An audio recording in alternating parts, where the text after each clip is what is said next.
সামনের কিছুদিন একটু সাবধানে বেঁচে থাকেন। বিশেষ করে বড় শহরগুলোতে যারা থাকেন খুব সাবধানে থাকবেন। সন্ধ্যার পর খুব গুরুত্বপূর্ণ কাজ না থাকলে বের হবেন না। রাতে দরজা জানালা খুব ভালোভাবে চেক করে নেবেন বন্ধ করেছেন কিনা। দরজা বা জানালা কিংবা বারান্দায় দুর্বল কোনো স্ট্রাকচার থাকলে তা মেরামত করে নিন। ভালো সিকিউরিটি যুক্ত বাসায় থাকলে আপনার জানালা এবং বারান্দা সিকিউর করুন। 1-2 হাজারের বেশি ক্যাশ টাকা নিয়ে দিনে বা রাতে বাইরে হাঁটবেন না, সেটা যত স্বল্প দূরত্বেরই হোক না কেন। মোটামুটি 5,000 টাকা পকেটে থাকলেও ওরা সামহাউ টের পেয়ে যায়। আপনার ব্যাংক কার্ড একান্তই প্রয়োজন না হলে সাথে রাখবেন না। কার্ডে যদি NFC সার্ভিস এনাবল্ড করা থাকে তবে ব্যাংকে কল করে তা বন্ধ করে নিন। দামি ফোন, ল্যাপটপ, প্যাড, ক্যামেরা বা অন্য কোনো দামি ডিভাইস নিয়ে বের হবেন না। আপাতত এগুলো বাসায় সিকিউর জায়গায় রাখুন। মহিলারা দামি হোক কম দামি হোক কোনো গহনা পরে বের হবেন না। বিশেষ করে নাক এবং কানে তো না। নাক এবং কান ছিঁড়ে নিয়ে যাবার অসংখ্য রেকর্ড আছে। রাস্তায় ফোন বের করে টেপাটেপি করবেন না বা কোনো কথা বলবেন না। বাসে উঠলে জানালার পাশে না বসার চেষ্টা করবেন।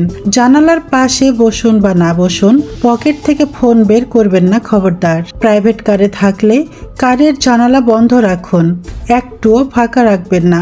উবারে অ্যাপ থেকে কল দিয়ে যাবেন। ভুলেও রাস্তায় দাঁড়িয়ে কিছু লোক দামাদামি করে ওদের সাথে রাইড নেবেন না। সিএনজিতে উঠলেও ফোন, ব্যাগ সাবধানে রাখুন।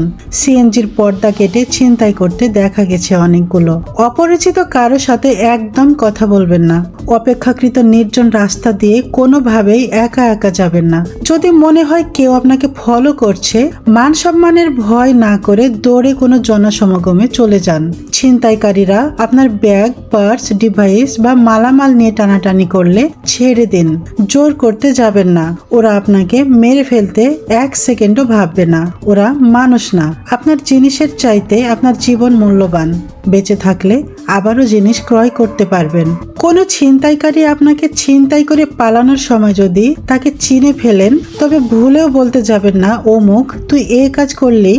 আপনি চিনে ফেলা মাত্রই ওরা আপনাকে মেরে ফেলবে। চিৎকার করে লোক ডেকে বা 999-এ ফোন করে কোনো লাভ নেই।